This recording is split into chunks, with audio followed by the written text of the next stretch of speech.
Perkenalkan, nama saya Muhammad Azhar Rahman dengan NIM G002593 dari kelompok SGT A1. Di sini saya akan menjelaskan skenario 1. Untuk skenario-nya, untuk dalam 65 tahun datang ke rumah sakit A dengan keluhan nyeri di bagian punggung bawah sejak 1 minggu yang lalu. Dokter mengatakan bahwa terdapat gangguan struktur pada tulang belakang untuk dalam. Gangguan struktur anatomi vertebrae meliputi ossa, ligamenta, dan juga articulatio. Yang pertama di sini kita punya kolumna vertebralis atau yang biasa kita sebut tulang punggung. Jadi tulang punggung ini terdiri dari 33 vertebra. Dari yang paling atas di sini ada 7 vertebra cervical, kemudian di bagian bawahnya ada 12 vertebra torakal, di bagian bawahnya lagi ada 5 vertebra lumbar, di bagian bawahnya ini ada 5 vertebra sakral, cuma dia digabung menjadi satu menjadi os sakrum. Bawahnya lagi dia ada 4 vertebra koksi, sama juga dia dilebur menjadi os koksi. Untuk per vertebranya bentuknya seperti ini, depan bagian anterior dan belakangnya ini posterior. Untuk ini dia vertebra cervical, kemudian yang bawahnya ini vertebra torakal, dia yang nyambung sama tulang rusuk atau costa ini. Kemudian bawahnya ini ada vertebra lumbal. Nah, ini gambaran umum vertebra. Dia memiliki korpus di bagian anterior warna biru ini. Dia gunanya untuk menopang ban pada tubuh ya. Kemudian yang warna kuning ini ada arkus. Di antara arkus sama korpus ini ada lubang yang disebut foramen. Dan foramen ini dia akan terus berlanjut sampai ke eh, bagian atas, kemudian nanti nyambung sama foramen magnum di kepala. Dan isinya nanti adalah medula spinalis. Nah, ini ada beberapa jenis vertebra yang ada di vertebra cervical. Jadi di antara 7 vertebra cervical itu ada 4 bentuk. Jadi yang paling atas ini ada C1 atau os atlas. Ini paling atas, jadi dia yang menempel sama kepala. Ciri-cirinya dia tidak mempunyai korpus, tapi di sini dia mempunyai fovea dentis, dan juga dia tidak mempunyai processus spinosus bagian belakang. Jadi dia berbentuk bulat seperti ini. Untuk bawahnya atau C2 di sini ada os aksis. Dia cirinya memiliki apek dentis yang ke atas seperti ini. Nanti kemudian menyambung dengan os atlas. Dan juga dia memiliki processus spinosus yang tebal. Kemudian untuk bawahnya, di sini ada vertebra cervical yang tipikal. Dia dari C3 sampai C6 bentuknya seperti ini. Jadi cirinya dia korpusnya lonjong, kecil, dan juga dia memiliki foramen vertebral berbentuk segitiga, dan juga dia ada foramen transversariumnya. Nah, di bagian bawahnya, atau ini yang paling bawah ya, jadi C7, ini ciri-cirinya dia memiliki prosesus spinosus yang panjang ke bawah seperti ini. Nah, selanjutnya di bagian bawahnya lagi ini ada vertebra torakal. Untuk ciri yang paling kelihatan dia korneum yang berbentuk seperti jantung. Kemudian ini foramennya dia kecil, dan juga ininya prosesus spinosusnya dia memanjang ke bawah seperti ini. Nah, ini di bagian bawahnya lagi ini ada vertebra lumbar ya. Ini bagian korpusnya dia berbentuk seperti ginjal besar, kemudian foramennya kecil, dan ini laminanya dia cukup tebal. Nah, ini di bagian bawahnya lagi ada os sacrum. Seperti tadi ya, jadi os sacrum itu dia aslinya dari 5 vertebra sakral, tapi dia digabung jadi satu, jadi dipisah kelihatannya ada linea transversae. Jadi nanti tepat berdekatan ligamen. Dan juga di sini ada foramina atau banyak foramen seperti ini. Dan juga ada kristal di bagian belakangnya. Jadi ini ada dua view ya. Jadi ini dari depan dan ini dari belakang. Nah, selanjutnya di bagian bawah ini ada tulang ekor atau os koksi. Di sini sama seperti tadi dia aslinya 4 vertebra kemudian dilebur menjadi satu. Jadi di sini ada vertebra koksi satu, vertebra koksi dua, dan juga vertebra koksi tiga dan juga 4.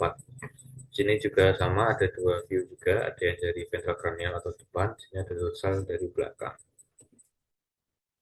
Nah, selanjutnya kita masuk ke bagian artikulatio atau sendi yang ada di vertebra.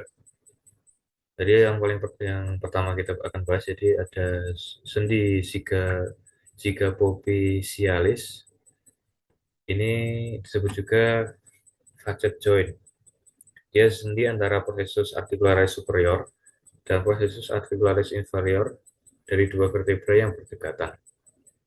Jadi sendinya dia sinoval.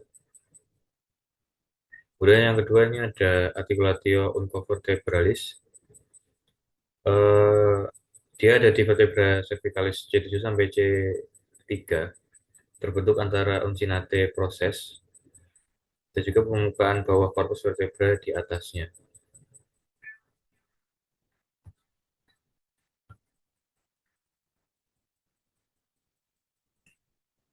Dia jenisnya juga sendi sinovial kecil, fungsinya untuk menambah kestabilan tulang.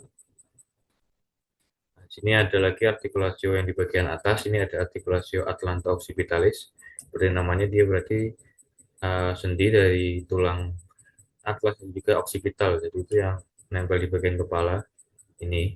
Jadi dia gunanya untuk supaya bisa menghasilkan gerakan ke depan dan ke belakang. Jadi seperti mengangguk.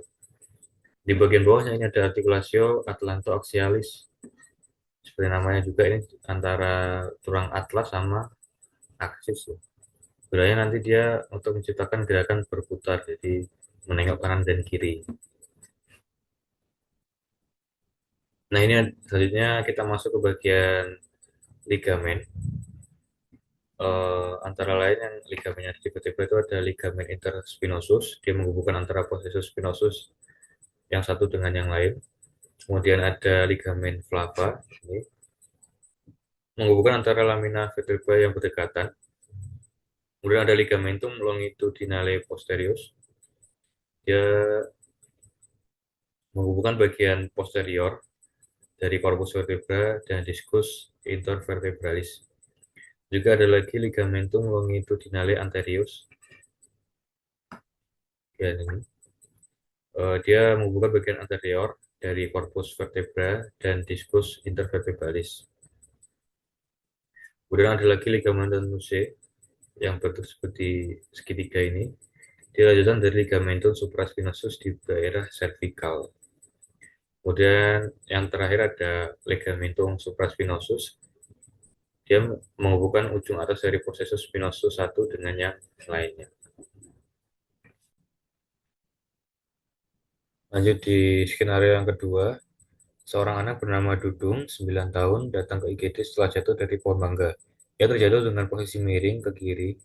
Saat ini Dudung mengalami kelemahan gerak dan kehilangan sensasi di sepanjang lengan kirinya. Dokter mencurigai adanya cedera pada plexus brachialis kirinya. Jelaskan rangkaian dan susunan dari plexus brachialis.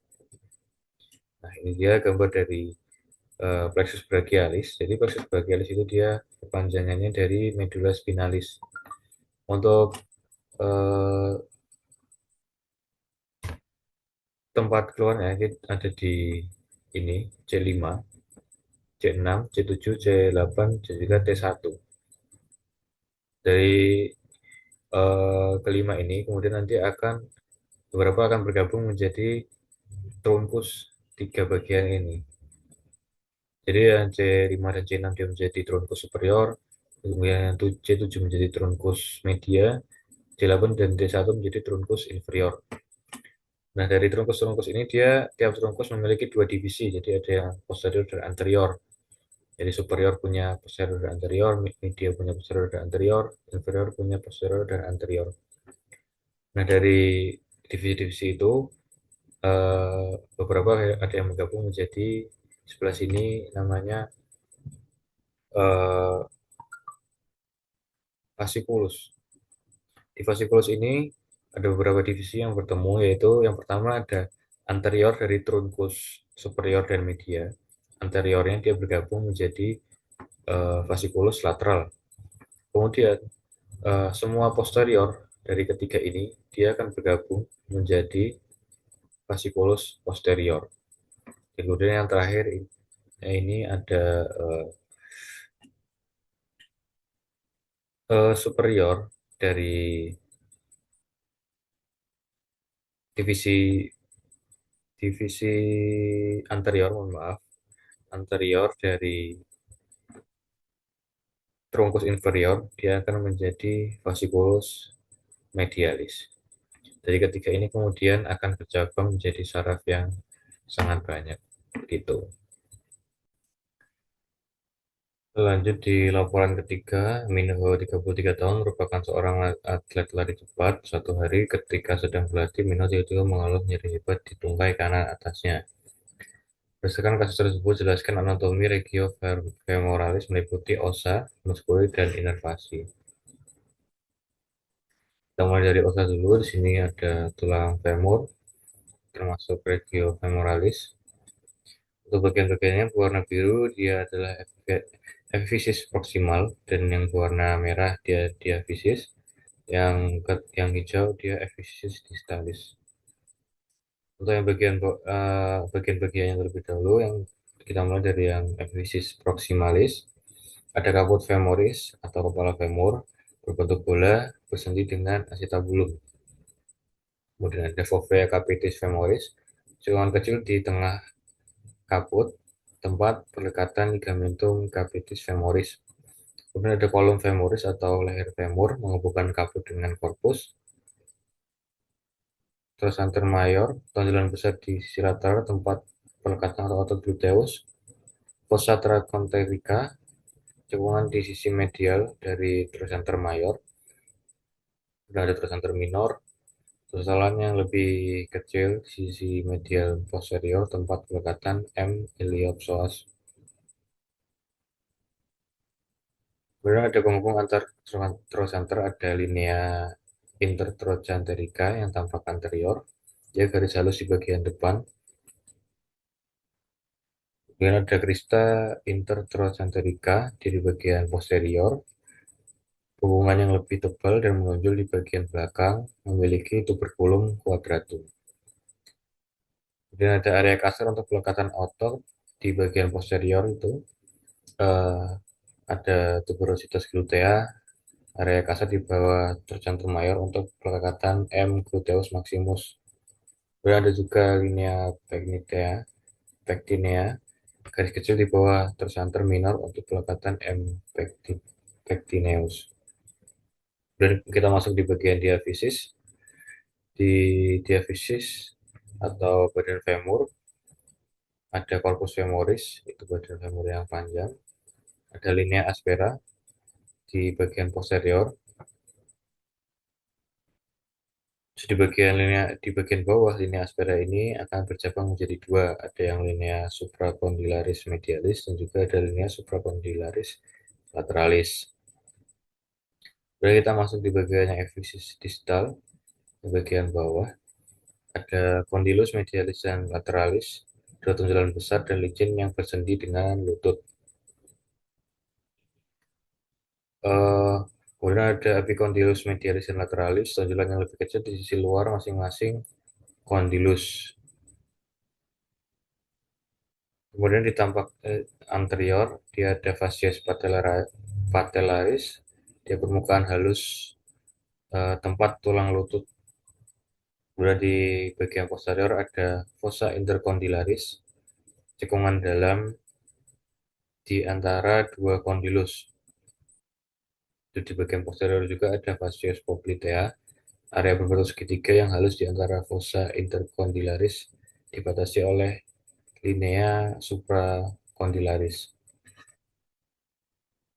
Lalu kita lanjut di bagian muskulo. Sini paling kiri sini ada muskulo iliacus. Dia inervasinya oleh nervus femoralis. Kemudian ada muskulo psoas major et minor. Dia inervasinya oleh plexus lumbalis.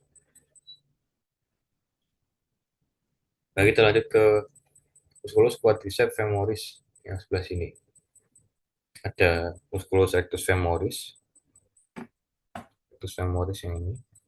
Ya, inervasinya semuanya yang 1, 2, 3, 4 ini oleh nervus femoralis.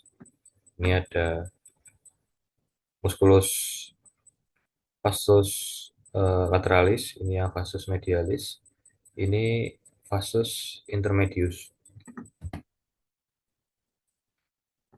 Kemudian kita beda sebelah sini, ini ada musculus sartorius, inervasinya oleh nervus femoralis.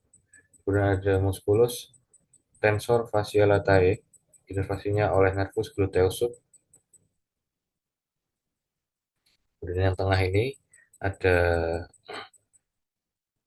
musculus gracilis, kemudian musculus adductor longus, dan juga musculus adductor brevis. brevis. Ini dia ketiga ini inervasinya oleh nervus obturatorius. Kemudian ada musculus adductor magnus, inervasinya oleh nervus obturatorius dan juga nervus ischiadius. Kemudian ada musculus obturator externus, untuk sebelah sini, bagian bawah sini. Ya, inervasinya oleh nervus obturatorius. Kemudian ada musculus pectineus bagian atas. Dia inervasinya oleh nervus femoralis. Ini yang bagian posterior. Ada musculus biceps femoris dibagi menjadi dua, jadi caput longum dan juga caput brevis. Kemudian ada juga musculus semitendinosus dan juga musculus semimembranosus. Untuk musculus semitendinosus dan membranosus, eh, ininya invasinya oleh nervus ischiadicus dan yang musculus biceps femoris oleh nervus ischiadicus. Tuh. Mungkin itu saja dari saya. Terima kasih. Sekian.